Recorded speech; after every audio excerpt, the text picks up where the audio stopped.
ప్రభు చెప్పింది అదే. మిమ్మల్ని కొట్టినోళ్ళ గురించి ప్రార్థన చేయండి, మిమ్మల్ని తిట్టినోళ్ళ గురించి ప్రార్థన చేయండి.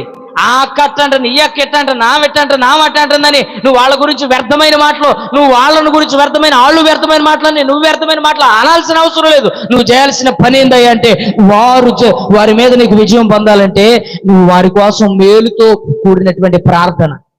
ఆ బిడ్డను దీవించు, ఆ బిడ్డను బలపరచు, ఆ బిడ్డను ఆశీర్వదించని వాళ్ళ మేలు కోరి చేసే ప్రతి ప్రార్థన అవి నీకు జయంగా దేవుడు మారుస్తాడు. స్తోత్రం చెబుదామా? హల్లెలూయా. ఈ మనుషుడు ఏమి విత్తునో అదే గోత్రం ఆనకే వస్తుంది, నీ దగ్గరికే వస్తుంది. ఎక్కడ మొదలైందో మళ్ళీ తిరిగి ఏమవుతుందండి? ఏదైనా కానీ అక్కడికే రావాలి, నీ దగ్గరికే రావాలా.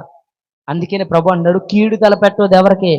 కీడును విడిచిపెట్టేయండి. నీ ఎదుటి వారి ఎడల ఎవరు ఏ కీడు చేశారో, ఎవరు ఏ కీడు మాటలు మాట్లాడారో, ఎవరు ఏ కీడు తలంపులు మీ ఎడల కలిగి ఉన్నారో, వాళ్ళు మీకు చేసిన కీడైనా, చేయబోతున్న కీడైనా, దేన్నైనా కానీ ఆ కీడును విడిచిపెట్టేయండి. వారి ఎడల మీరు ఏం వెతకాలో తెలుసా? మేలు వెతకండి. ఏం వెతకాలంటే అది ఇప్పుడు దేని చేత కీడును జయించగలగం అంటే మేలు చేయడం వల్లే.